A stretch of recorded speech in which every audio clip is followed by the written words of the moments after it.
Welcome to episode 497 of the Brainy Business, Understanding the Psychology of Why People Buy. In today's episode, I'm excited to introduce you to Siri Chilazi, co-author of Make Work Fair. Ready?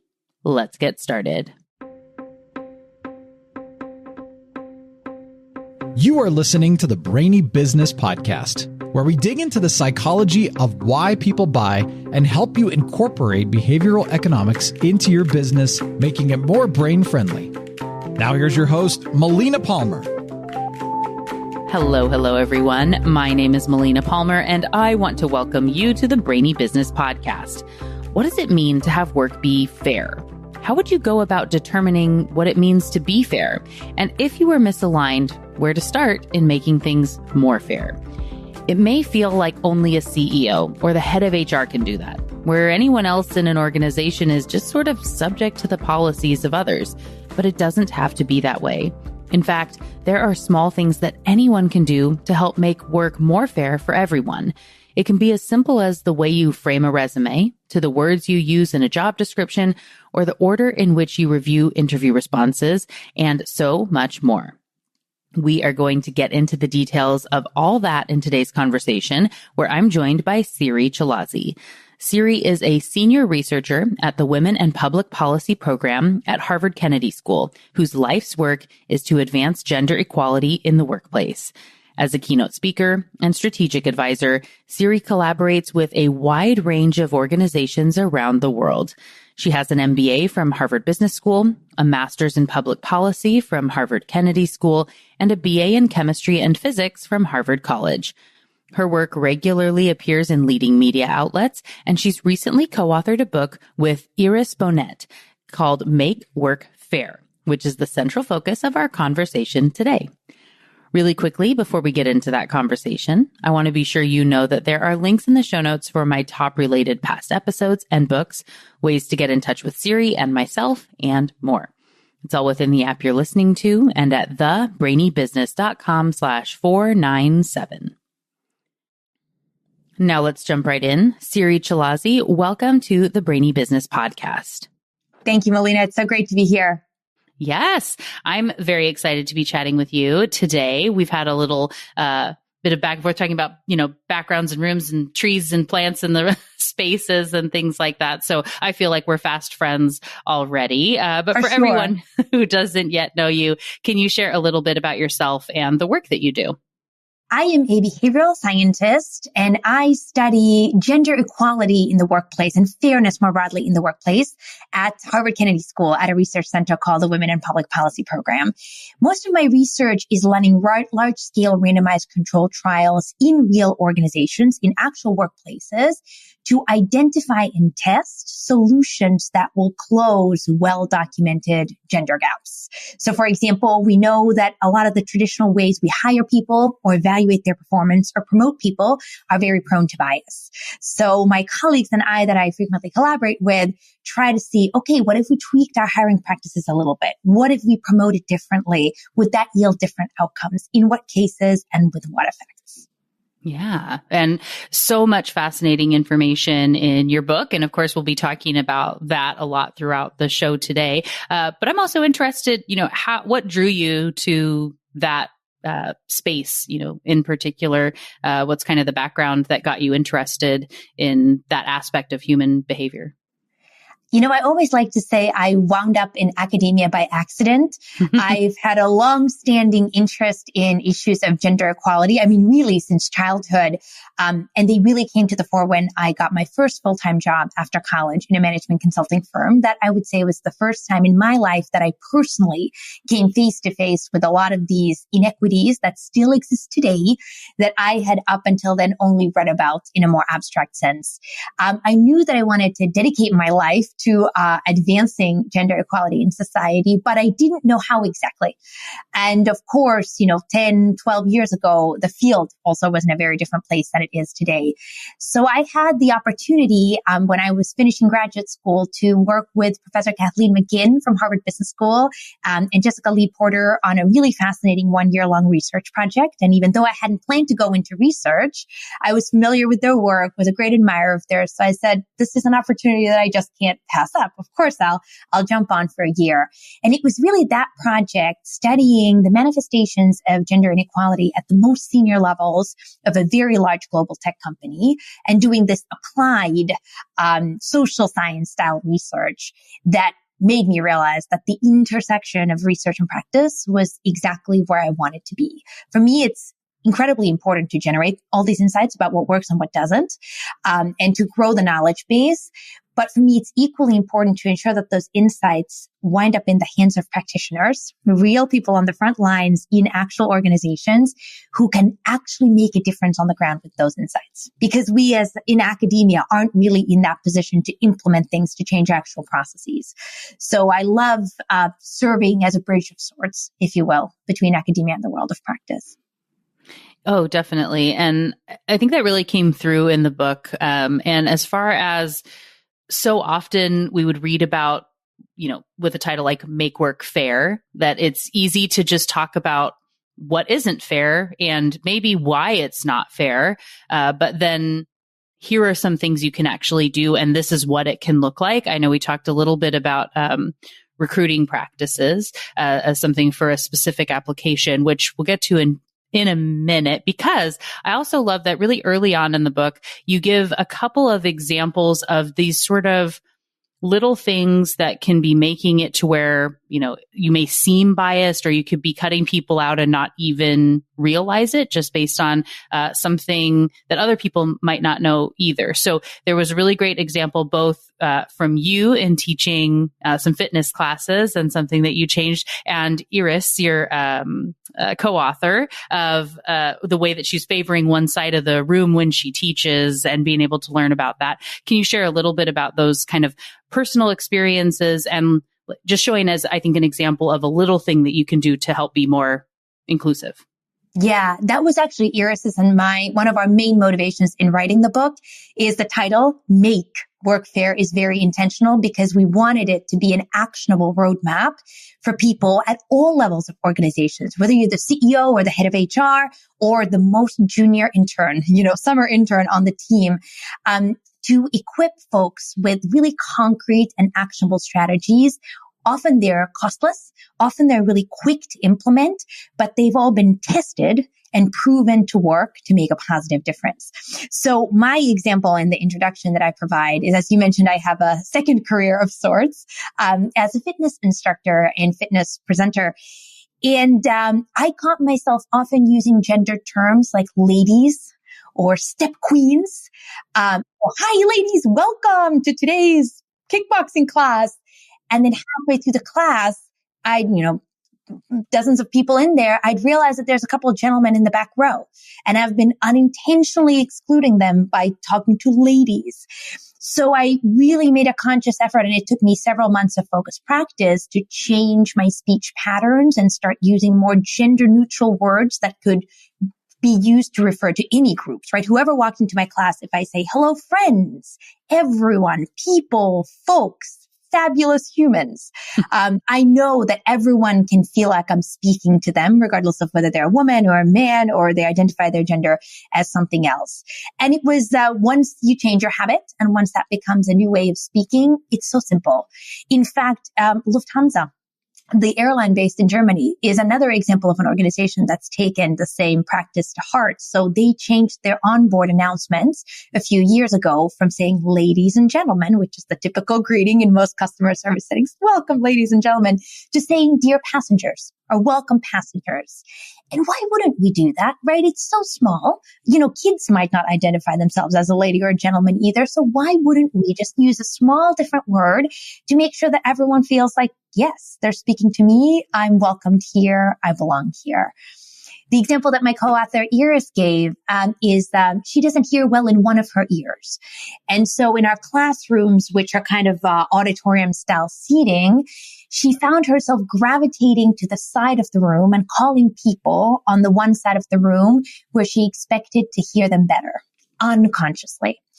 And because our colleagues at Harvard Kennedy School developed a technology called Teachly, which is a software tracking tool that helps us keep track as instructors of whom we call on and whether there are any unintentional patterns by people's gender, ethnicity, whether they speak English as a first or second language, or some other variables that we track. The software helps bring our attention to those patterns and then correct those. And so the software helped Iris notice that she was unintentionally gravitating to one side of the room. Once she figured that out, she was able to better balance. And Iris likes to share that with her students too, to say, listen, this is my natural tendency. Now I'm aware of it. Please help me make sure that I'm calling evenly on people from all sides of the room. Yeah. And I think that software, whatever we would say from Teachly, super helpful, and being able to kind of uncover that unconscious bias that exists that we're not even realizing that we're doing. That's really helpful for people. And then, like you said, Iris is able to say, oh, this is why. And I can't learn to hear better in my other ear, right? I can't change that, but what could I do? I can let people know why this might happen. So maybe we shuffle where people sit in the room also to help, so that it's not that these people are always on one side. If they know to call on me, if they're, whatever it is, to be able to help with that discussion, to help it be more inclusive just in the way that the conversation is opened up as well, and showing that, I'm not trying to ignore you. And so help me, kind of to not, but in a more open way. I think that's really helpful. And in your example too, like you said, it's easy to say it's just a habit. And I just say ladies because it's mostly ladies and it should be okay. They should know what I mean. That's an easy thing to say in any way, right? Even with, where it's like, well, we just say, hey guys, because that's what we've always said, right? But you weren't born saying that. So you've created some sort of habit over time, and it may take some conscious effort to change it into something else, but it doesn't have to be that difficult if you focus on it a little bit. And like you said, set up the plan of what are all the things I could say instead of that. And then you have now a plan, a go-to that you can be using instead. Exactly. And I love how you mentioned the fact that none of us were born saying any particular thing, right? These are all learned from the environment because they become norms. Those unspoken but shared understandings of what do we say? What do we not say? How is it okay to behave? And what kind of behavior will not be tolerated? Those are all learned from our environments. We humans are incredibly attuned to norms. We pick them up super, super quickly, but they are malleable. They can be changed. And just in a few years, if airline passengers get used to hearing dear passengers instead of ladies and gentlemen, well, now that becomes the new norm. And then that can influence their behavior in context, even aside from traveling. That's the power of norms. Oh, yes, definitely. I'm trying to remember. I believe there's an example in the book.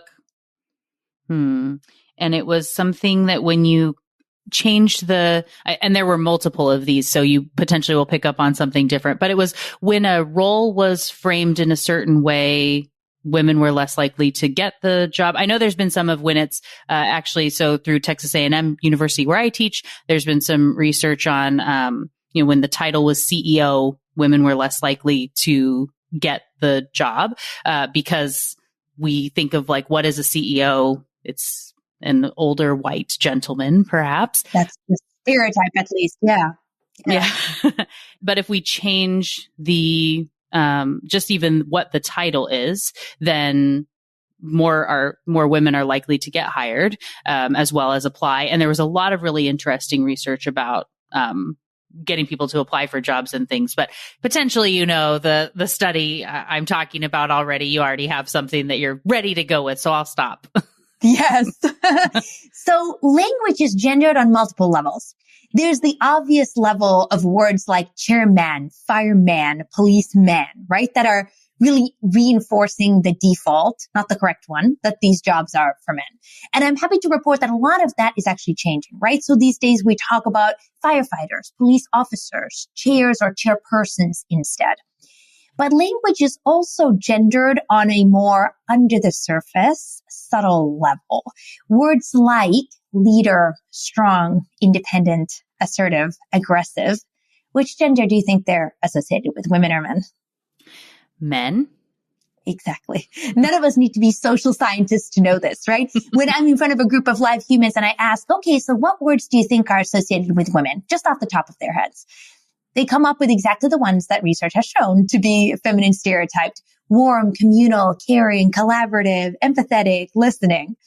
It's not at all to suggest that women are those things or that men are more strong or independent or leader-like. It's just the cultural stereotypes that have been attached to these words.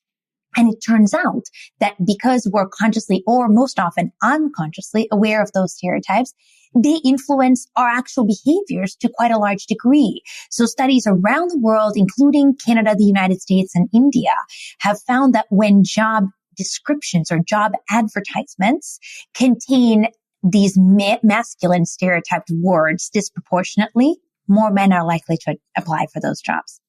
And if you have an advertisement for a kindergarten teacher that's looking for that warm, caring, and nurturing teacher to work in a collaborative environment, that type of job ad is disproportionately going to appeal to female job seekers.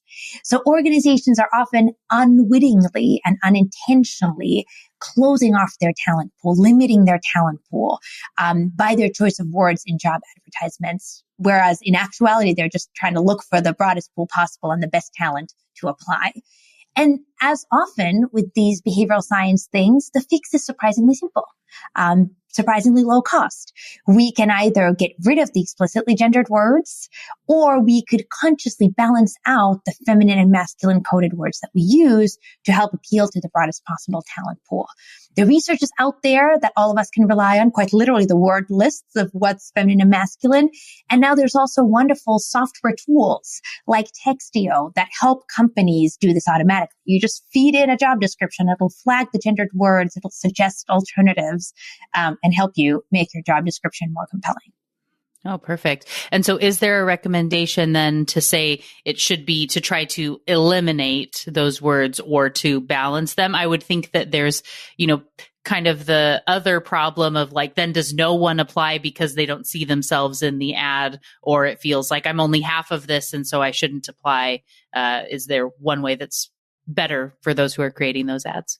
It's a really good question and a topic for future research. As far as I'm aware, that study hasn't been run of which approach would be better. So, we'll start with a job description. Let's say feminine by default.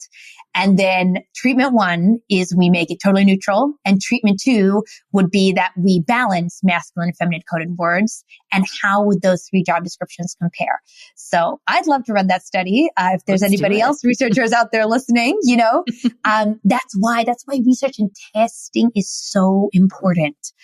Because as much as we already know, and we really do know a lot, there's always opportunities to build on that knowledge and drill down even further, like you just did in this example, to say, okay, how do we take the next step? How do we hone in on an even more precise solution? Yeah. Well, and as with everything, I'm sure it depends, right? So if it's a more traditionally gendered type of job, is it better to have incorporate a mix of the words or not? Whereas if it's a more neutral job, does it make any difference? And how do those things go together? So lots of studies and things to test and look at there. You do work with organizations, and so you can't always name a specific organization or anything along those lines, which we get. But can you give some of those like real on the job type of tips for people? Everybody loves when there's a real case study and saying this happened, right? Exactly. Our book is packed with those because as much as people say they want data, actually they remember and learn from the stories. This has been a big learning for me over the last decade as a researcher who's obsessed with data. Well, let me share one study that my co-authors and I just published in the journal Science a few weeks ago. And this looked at diversity training. So as you may know, as listeners may know, we've been studying diversity and unconscious bias trainings for more than half a century. And in general, they have not been found to result in behavior change. Yes, they can sometimes raise short-term awareness. Yes, right after taking a training, people often report that they learned a lot of new things and that they're now more motivated to tackle bias or discrimination. But then when we follow up with them 6 or 12 or 18 months later to see if anything has actually changed about what they do, we just haven't been able to document that. And yet organizations have really doubled down, especially in the last few years, on various different types of diversity trainings. So we wanted to test if there was a training that leveraged everything we know from behavioral science that could be more effective than the traditional types of trainings that are out there.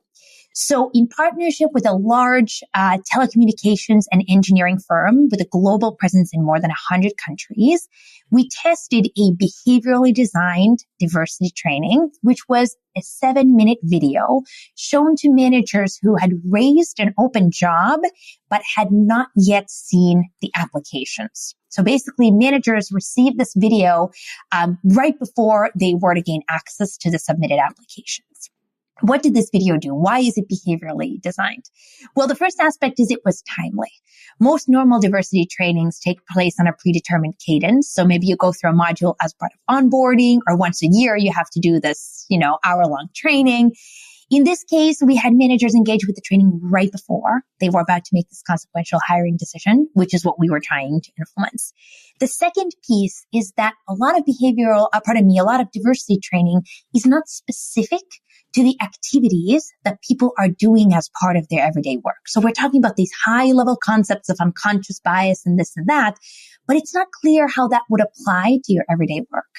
So our video was really specific to the hiring decision. It talked about the importance. It talked about how managers should think about filling out and rounding out the skills that are on their team. So the video encouraged managers to reflect on what skills, backgrounds, and perspectives were currently missing on their existing teams and how that new incoming person could help to add more diversity. And then lastly, normal diversity trainings are often delivered by external consultants or professional facilitators, people who aren't really known to employees. So in our training intervention, we had the company's most senior leaders, known, well-respected individuals, both from the business side and from HR, be the faces of this training.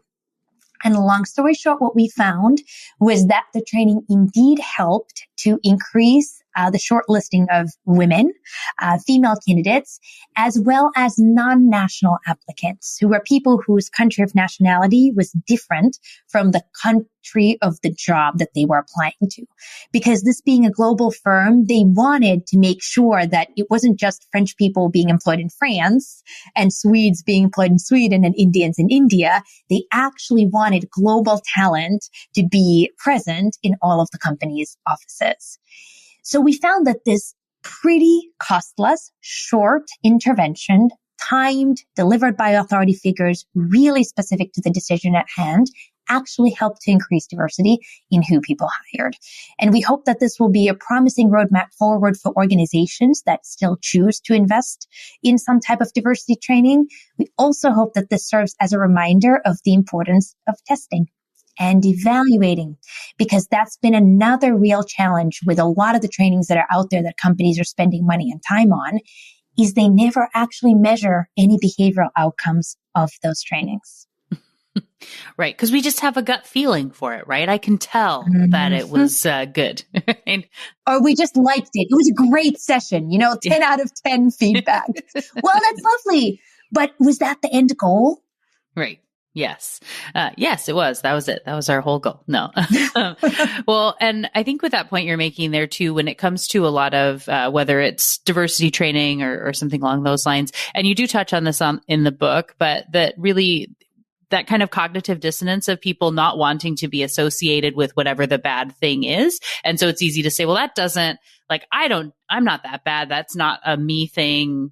So it's good to know and I'll keep an eye out for it, but I don't need to change, right? We're able to disassociate in that way. Whereas, like you said, having that priming of the video right when you're going to go in and do something can help, whether you consciously recognize it or not, that it's going to help impact that behavior.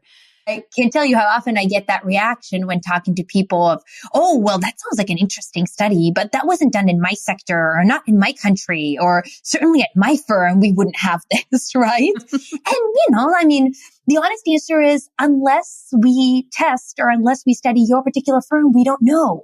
But I think this is where organization-specific data can be so powerful, because so many of these studies have been replicated in so many contexts around the world.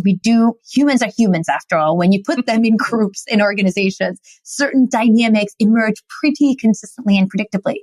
But being able to show data specific to your organization to say, look, here's what our hiring numbers are. Here's what our career progression numbers are. Managers are 40% women, but of the people promoted from manager to director, only 20% are women. There's a gap there. What's going on? Making it personal is one important way. This is why data is so critical, to really jolt people into action and say, oh, this is not just some theoretical dynamic that's out there in other organizations, but this is exactly what we're also encountering here in our company. Oh, definitely. Well, and to the point that you're making there about measuring and setting those goals, one of the things that I thought was so helpful in the book is talking about the incremental steps that may be needing to happen. And so where we realize, wow, we're really far off from what this is. Like maybe we want to get to 50-50, and right now we're at 12% or something that are women in these roles, or in a traditionally female job, perhaps you have men in the role or whatever this happens to be. And so in that way, we're way off. And if we say we will not rest until we're at 50-50 and we are at 12, that feels really demotivating versus being able to say, hey, we want to get from 12, we're shooting for 20, right? Or we want to get to 15. And then we can look to the next step. Being able to break it up in a way that you can be proud of a smaller goal to help keep people motivated, I thought was such a valuable insight within the book.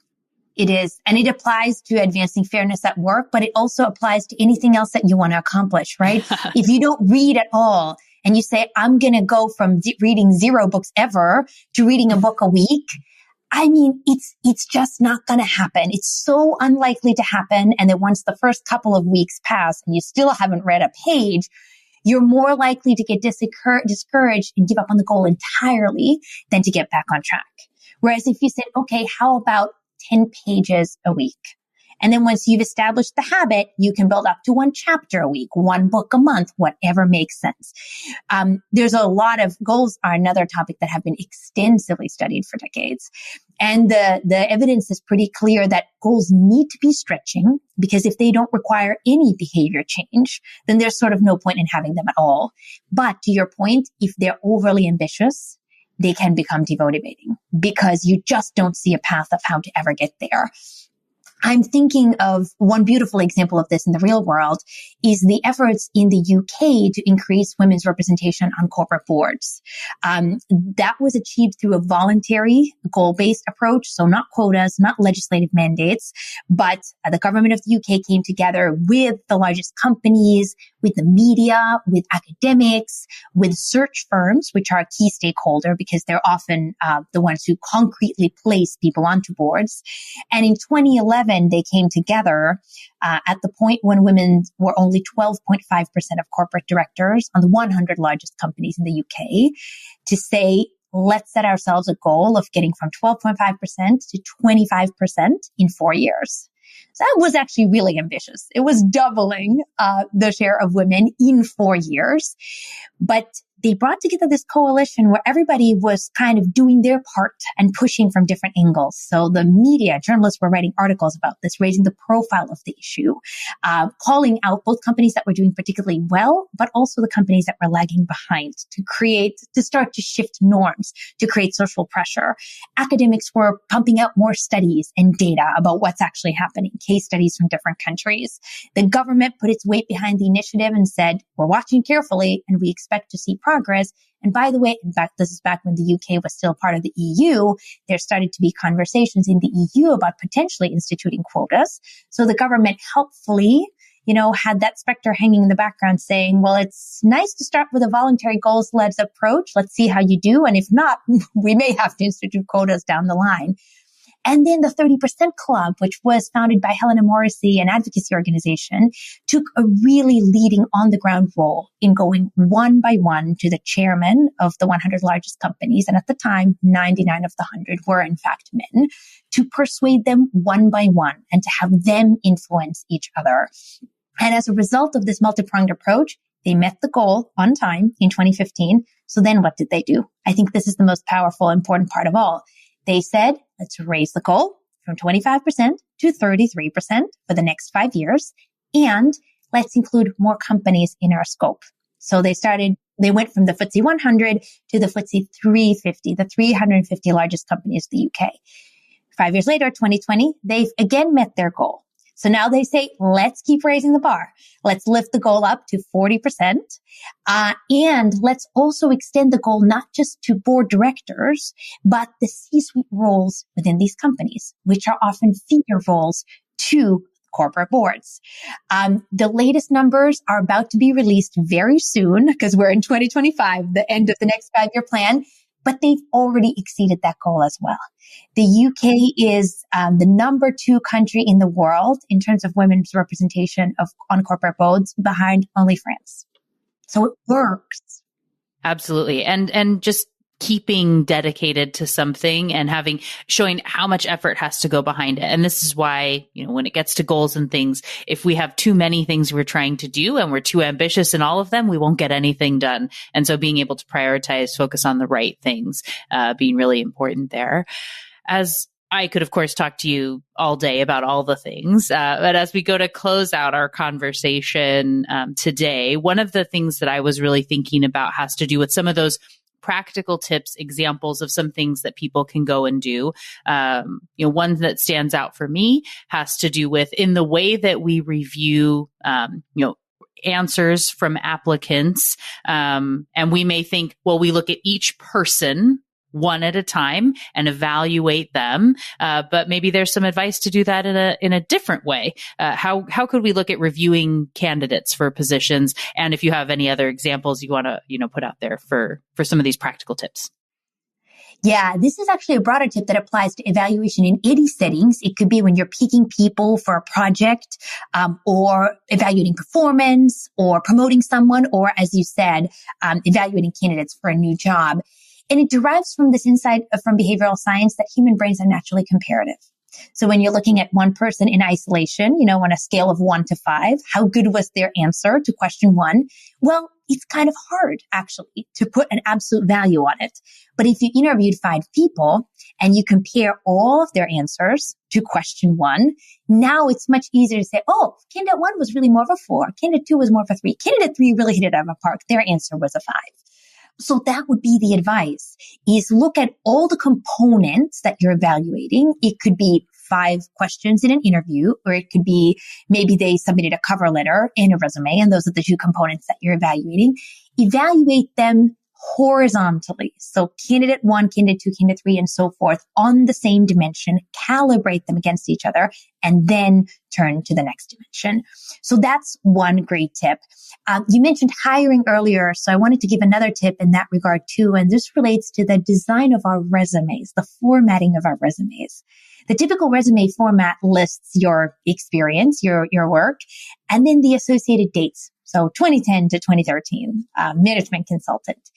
But what this format also does, inadvertently, is it makes career gaps very salient. So if someone took time off for whatever reason to get cured from a disease, to go take a sabbatical, take care of kids, elderly parents, work on a side hustle that didn't pan out, that they don't want to mention on their resumes, right? Those gaps are really glaring. And empirically, we know that employers tend to penalize candidates who have a non-continuous work history. So a recent study from the UK looked at a slight reframing where we still list all of our experiences, but just with the total amount of time. So management consultant, 3 years, right? Instead of the specific dates.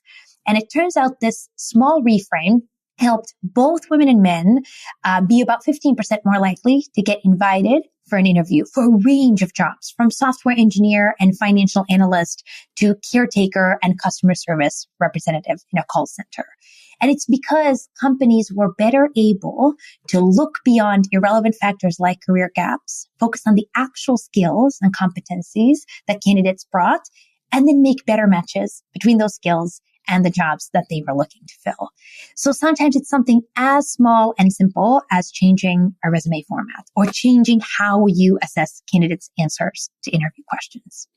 Yes, I love that.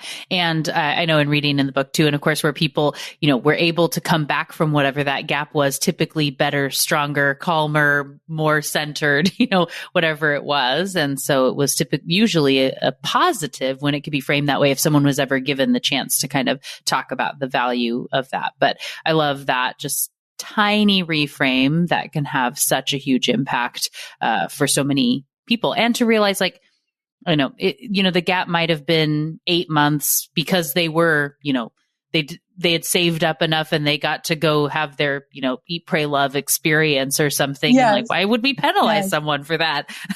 That's valuable that they were able to do that. Exactly.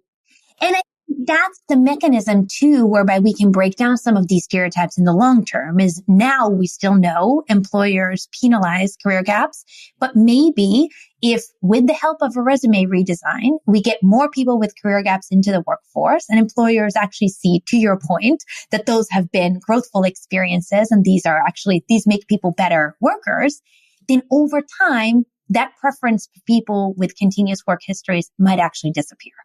But until it does, while it's still there, we have to find a way to design our processes in such a way that people aren't unnecessarily penalized. Yeah, definitely. Well, thank you so much for coming on the show and for sharing insights. Barely scratched the surface of all the amazing things within the book. And I know, your overarching span of work, there's so much we could have talked about. So thank you for joining and talking about this. And everyone, of course, should go get their own copy of Make Work Fair so they can learn more about these, so many more tips, so many more stories and pieces of research for people who are now so excited to learn more about you and to follow you and, get the book and things. What's their best path to go do so? I'm very active on LinkedIn, Siri Chilazi, so I would love to connect there. We also have a newsletter that goes out not too often. You can sign up at makeworkfair.com, where we share the latest insights from behavioral science on what we all can do to make our workplaces more fair. So would love to stay in touch with you there as well. Thank you so much for having me, Melina, and thank you all for listening. Awesome. Yes. Thank you so much for joining. We'll put links in the show notes for everyone to make it easy. And thanks again. It was really great to chat with you today. Likewise. Thank you again to Siri Chilazi for joining me on the show today. What got your brain buzzing in today's conversation? For me, I love the simple reframes that make such a huge difference and ones that don't have to be gender specific, like that one about the gaps between job roles.